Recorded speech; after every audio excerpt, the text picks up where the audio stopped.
caminhada pela Bíblia, vamos agora começar o livro de Marcos. Você deve estar seguindo a leitura da Bíblia nesse cronograma aqui e lendo primeiro cada dia a porção indicada e depois assistindo o vídeo. Nós vamos falar sobre os capítulos 1 a 3 de Marcos.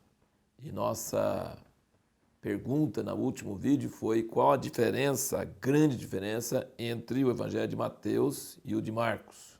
E é o seguinte, Marcos é muito mais curto e direto ao ponto. Porque Marcos, pelo que se parece, foi escrito mais para os romanos. E os romanos eram um povo com menos paciência e não queriam tanto provas do Velho Testamento, não conheciam o Velho Testamento, as Escrituras. Mateus foi escrito mais para os judeus e Marcos foi escrito mais para os romanos. É como se fosse quase seleções do Evangelho, né? Já chega direto, não entra nos detalhes do nascimento de Jesus, fala rapidamente sobre várias coisas, é mais prático, gosta muito das palavras imediatamente, logo, e fez isso, fez aquilo. É algo para prender a atenção e não mostrar muita base teológica, a base das profetas, como está escrito nos profetas, como Mateus sempre usava.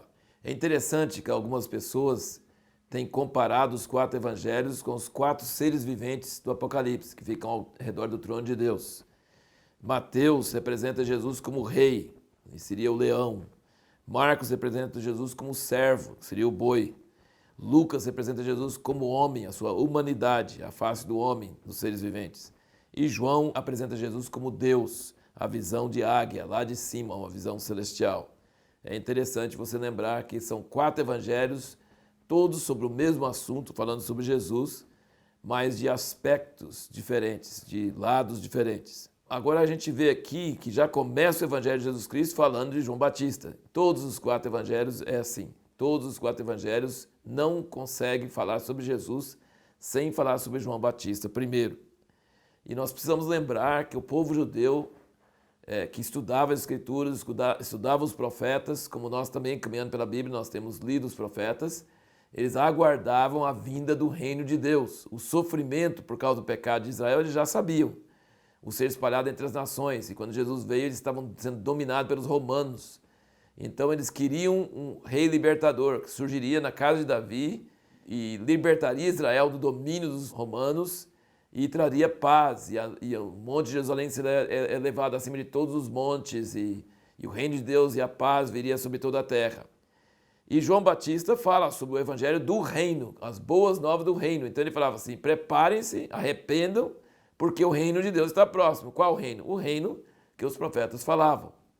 Só que também João Batista fala que esse que vem depois dele, que eles até perguntaram, você é o Messias? Ele falou, eu não. Ele falou assim, o que vem depois batiza no Espírito Santo e em fogo. Esse batismo no Espírito Santo, você vê que Ezequiel, Jeremias, fala várias vezes que Deus vai colocar o seu Espírito dentro do seu povo. Por isso que eles vão cumprir a sua lei e nunca mais vão ser castigados e nunca mais vão ser expulsos da terra. Mais tarde, no ministério de João Batista, você vê que ele pergunta para Jesus, és tu aquele que havia de vir ou havemos de esperar outro?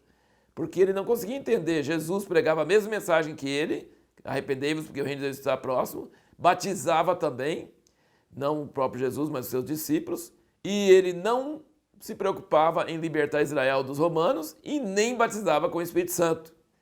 Então uma coisa que eles não sabiam, o povo não sabia, e o próprio João Batista não sabia, que na primeira vinda de Jesus ele tinha que morrer por nossos pecados, ser sepultado, ressuscitar, subir aos céus, e de lá ele ia começar a fazer isso que João Batista falou que iria fazer, batizar no Espírito Santo.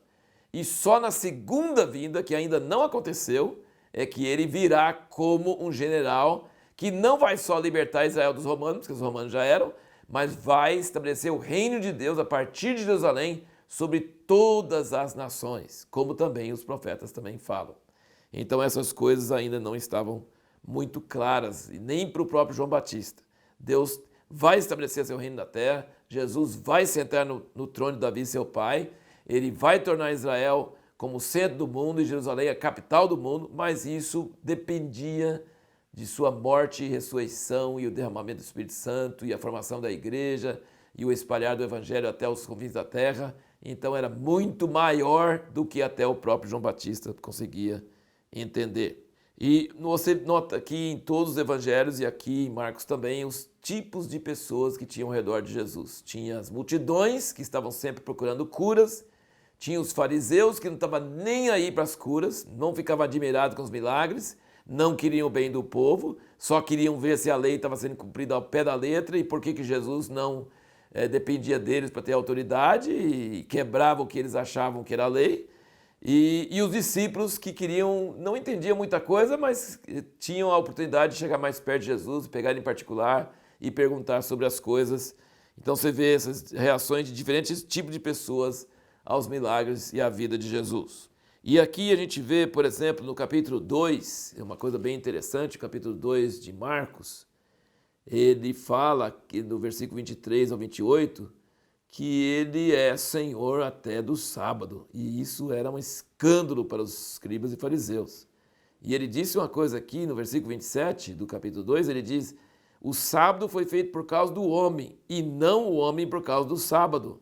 Isso aqui é muito radical. Ele está dizendo que a lei não foi feita para prender o homem debaixo de uma escravidão. A lei foi feita para que o homem entrasse num ritmo, entrasse nos caminhos de Deus, numa harmonia com Deus, mas ele não precisaria ficar preocupado com cada detalhezinho. Ele aí até deu o exemplo de Davi, que não podia comer dos pães da proposição e comeu. Ele não era sacerdote, mas ele comeu porque estava num apuro. Então, o ponto de vista de Deus em carne, Jesus, sobre a lei, é muito diferente do que os fariseus tinham sobre a lei. Ele diz que a lei era para o bem do homem e não o homem para ficar escravizado debaixo da lei. Isso é um ponto de vista assim, bem radical e bem perigoso do nosso ponto de vista, né? Mas Deus não é uma pessoa legalista e também não é uma pessoa libertina, não é assim, você faz o que você quiser. Mas havia uma flexibilidade muito maior em caso de crise, em caso de necessidade, do que ficar ao pé da letra, preso a cada item, cada coisa que a lei falava. E nós vemos aqui também, que é bastante interessante, que Jesus não queria que ninguém falasse abertamente que ele era o Messias, né? Os demônios sabiam, ele mandava calar. As pessoas que ele curava, ele falava para não falar para ninguém. E os discípulos, quando viram ele lá no Monte da Transfiguração, na glória, ele falou: não conta para ninguém até o Filho do Homem ser ressuscitado. Então Deus não gosta de propaganda, ele não gosta de sensacionalismo, ele gosta de fazer coisas de uma maneira sutil, de uma maneira discreta. Ele tem a hora certa para revelar as coisas. Os demônios ficavam gritando: tu és o santo, filho de Deus, cala a boca, sai. Ele falava com eles, né? Então ele não queria uma divulgação errada, ele não queria fanfarra, ele não queria nada disso. E interessante, como nós até comentamos em relação a Mateus, nós falamos sobre essa questão que os fariseus falavam que ele expulsava demônios pelo príncipe dos demônios. E Jesus disse que se alguém falar contra o Pai, contra o Filho, será perdoado. Mas se falar contra o Espírito Santo, não será perdoado, porque o Espírito Santo é aquele único que pode nos conduzir à salvação. E eles estavam vendo o Espírito Santo operar e dizendo que a operação do Espírito Santo era do demônio. Então isso é muito perigoso. Jesus avisou que isso seria um pecado. Ele fala no capítulo 3, versículo 29, aquele que blasfemar contra o Espírito Santo nunca mais terá perdão, mas será réu de pecado eterno. E Jesus sempre está falando sobre a entrada no reino dos céus. Ele ensina que toda a nossa vida deve ser vivida diante dessa perspectiva de entrar no reino ou não entrar no reino, da vida eterna. Nossa vida terrena não é para ser o final de tudo. Nossa vida terrena é para a gente saber, para a gente estar preparando para a vida eterna. E a pergunta que nós vamos responder no próximo vídeo é: quais as vantagens de ser discípulo de Jesus?